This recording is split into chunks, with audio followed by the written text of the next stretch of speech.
don't get embarrassed because you are in this predicament. Correct. This is something that happens across the board to a lot of people. Right. It's not going to go away. They have policies and procedures that you have to follow. I always say pay a little bit. Yeah. Once they take some type of payment from you, then it basically stops the process. Correct. Hey there, if you're here, you're in the right place. This is the Circles Cobb eviction playlist. Unfortunately, it happens every day. There is no shame. You are not alone. We hope you get some great information that can be helpful to you during this time.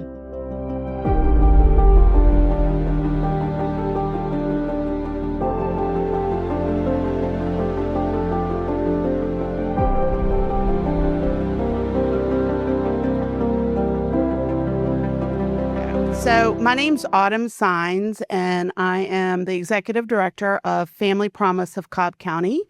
We provide shelter and eviction prevention support for families with children under the age of 18 that are living within Cobb County.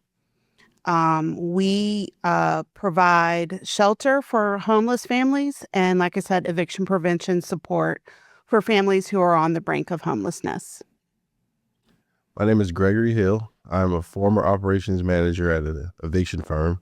I helped them set up all the ins and outs, compliance, making sure everything was in legal spec. I've worked with litigation for about 7 years now, so I'm very familiar with like the process of civil litigation, breach of contract, all those things.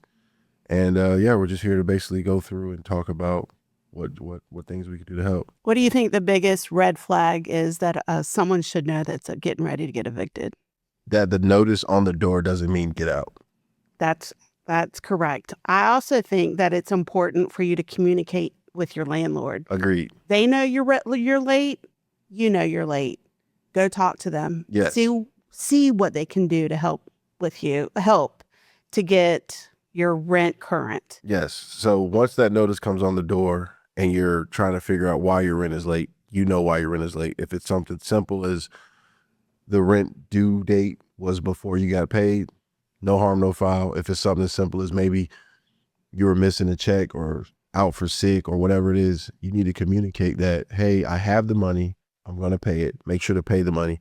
And if you don't have the money, like you said, communicate with the landlord. Right. Because if you're not communicating with the landlord or you try to act like it's going to just go away, that's where the issue. Right. It's not going to go away. They have policies and procedures that you have to follow. Yes.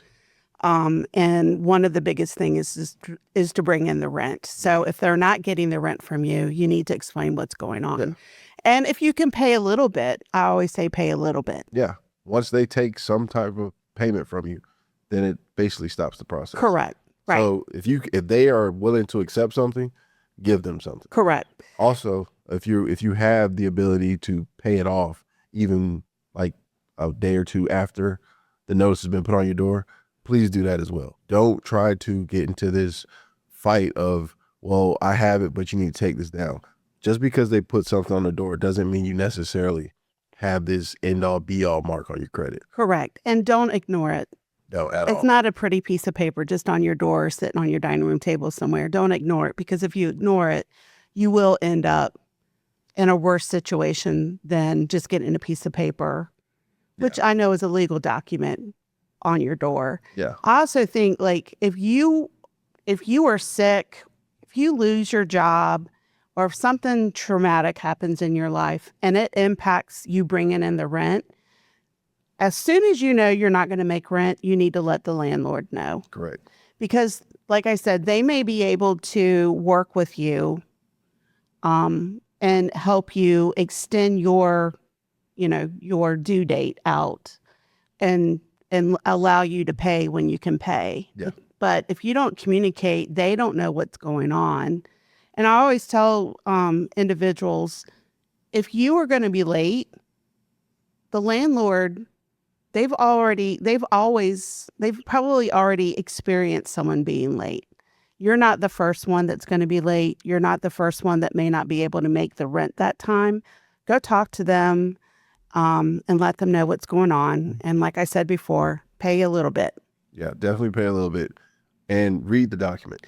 Right. Read your rent. agreement. Read your lease agreement, read everything that they put on the door. No need to get upset or scared.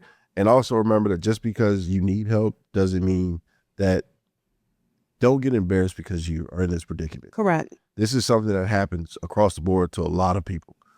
In my former job, I noticed thousands upon thousands of files thousands upon thousands of people who we were filing against. But that doesn't mean all those people were actually getting evicted. Correct. It could be something as simple as you haven't been paid yet.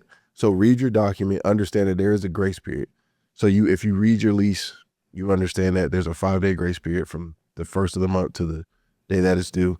Once they put the demand letter on your door, there's another grace period. And then even once they put the service on your door, there's still another grace period. Another grace period. Like you have multiple grace periods that come up to about 12 to 15 days. Correct. The only unfortunate thing is if you ignore all of that, eviction is fast. Yes. You can be out within 6 weeks. Yes. So eviction is fast. So if you can try to slow that down and communicate and read, do it. Yeah. And then one thing I also will say is if you have a problem with your apartment or the home that you live in, let's say you have black mold or there are roaches or there's a window that is cracked, that does not give you the authority, the freedom not to pay your rent. Yes. You need to read your rental agreement to find out what that process is. That's what we see a lot as well, is that, well, there was black mold, so I stopped paying rent. That's not the process. You can't stop paying rent. You have to pay your rent or you will be evicted. And also make sure that when you get filed upon is not the time to bring all that up. No, it's not. It's not. You have to look at your rental agreement and follow the process for that. Yes. And if you've not done that and you've stopped paying, they don't care. I don't want to say they don't care, but there's a policy and procedures they have to follow. And there may be black mold and roaches in your apartment. That's one issue. You not paying the rent is another issue. And at that time, when you get something on your door, they're not looking at the black mold and roach. They're looking at the rent. Yeah, you breached the contract. Essentially, you signed the contract saying you would pay this day. Yeah. You didn't, so you breached the contract. Right. So they're essentially starting a lawsuit to see, well, we want to be rectified and we want our payment to be received. Right. You don't want to take that time to say, well, I'm not going to give you your payment because you breached contract by having me in mold or the air conditioner doesn't work or roaches. That's separate, like you said. I think that the main thing that people need to understand is that once you have something on your door, read it, understand it, follow up, follow through, and communicate with your landlord. Correct. I also say if you're in the process of being evicted, anytime you talk to somebody about that eviction, the landlord, maybe a legal aid, or anyone that may have more knowledge than you about eviction, write it down. Yeah, document everything. Tuesday, May 23rd, 10 a.m., I spoke with, John Doe in reference to my eviction. And this is what I spoke to him about, like write it all the way down, all down. I also say you have the right when you get the letters, the formal letters about eviction, you have the right to respond. Put it in writing and respond within the 7 days of what's going on. I lost my job. My children have been sick. I've had a massive family issue. Write it down, put it in there as to what's going on, because when you get to court, you may be able to have mediation.